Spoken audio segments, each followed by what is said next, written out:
black boy was just trying to get his driver's license, but was misunderstood by the police officers and shot on the spot. It's his first day of school. Happy, he intended to say hello to the roadside patrol, but was regarded as a provocation by the other side. They turn on the alarm and follow. The boy pulled over after making sure he hadn't broken any traffic rules. Tom asked the boy to take out his driver's license, but when he did, after some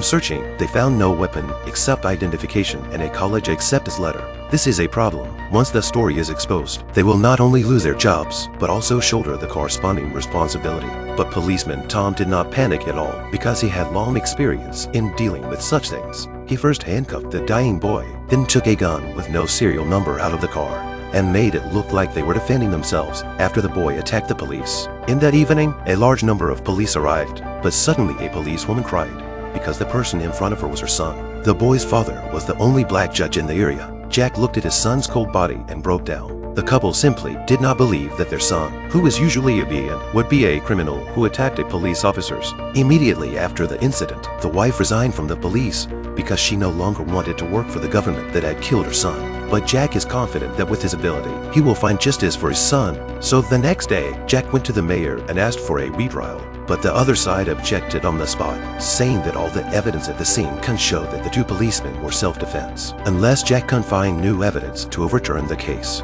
He had no choice but to leave, and the couple had just stepped outside when they met the two policemen who had killed their son. The young policeman felt guilty and decided to leave, but Tom ignored it and decided that their son was a criminal. The woman slapped the man because this man just said their son was a criminal. When Jack returns home, he decides to start with the past cases of the policemen.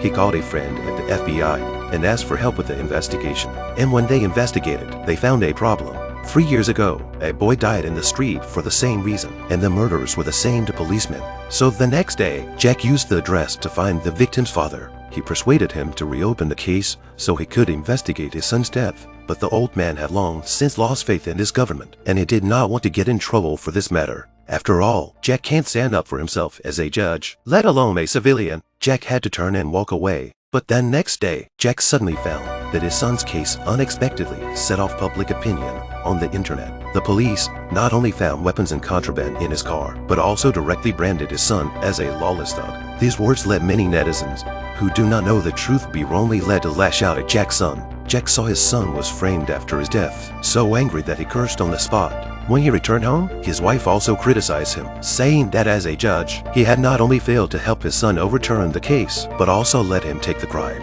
Under all kinds of pressure, the irritable Jack can only find the mayor again for help. He was reprimanded by the other side, and the mayor's words also let Jack recognize the reality. He knows the mayor and these dirty cops are friends. Since he can't get justice with the law, he can only use his own way to avenge his son. Then he tracked down the father who had the same experience, and he showed the video of his son being shot 3 years earlier.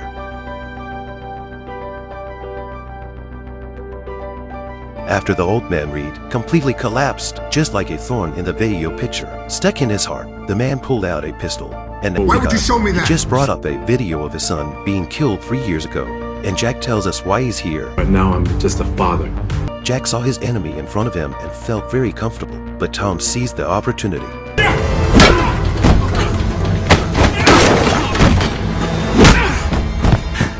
And in a blink of an eye, Jack was knocked to the ground and lost consciousness. Tom intends to kill the people in the name of self-defense, as he did before, but just as he was about to pull the trigger on the old man, Jack suddenly woke up behind him. He attacked, and Tom was killed instantly. The only enemy left now was the young policeman, and they immediately prepared to drive away. But the police received news of Tom's death soon after. They soon sent someone to the home of the young policeman, who was still on leave, to take him to a safe house. But just as the vehicle was driving halfway, they met on the road. They suddenly turned the car and chased up. And after a chase, they went from driving into each other to shooting at each other. In the chaos, the elderly dodged less than the vehicle turned over, and the other party was dying. The cops come down with weapons. Next thing you know, then the two unhurt get out of the car, and they threaten to make Tom kneel on the ground to repent. And Jack takes the opportunity to judge him for his guilt. Tom was almost frightened and cried, crying loudly for mercy, saying that he had a 6-year-old son to take care of. but the two men in front of him are also a father. If you have the nerve to make a mistake, you have to think about the consequences.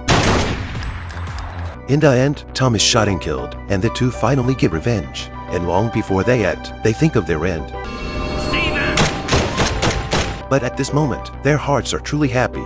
The movie ends here. Even in high office, you're a black man in a judge's leather. A sentence from the Chinese mother in the film made me shudder. You can't wear a judge's clothes to hide the color of your skin. Being forced to kill for yourself is an American mentality. It was discovered immediately after the attack, which is the response speed of the American police. Being shot in the end is a reality with no illusions. Fast and Furious is the only thing that can get away when the cops are locked in. Unlike a typical movie, the story ends with justice being preached, and the bad guy is brought to justice. In this movie, the bad guy dies, and so does the guy who didn't deserve it. Even in the end, the two children, the two fathers didn't get the innocence they deserved.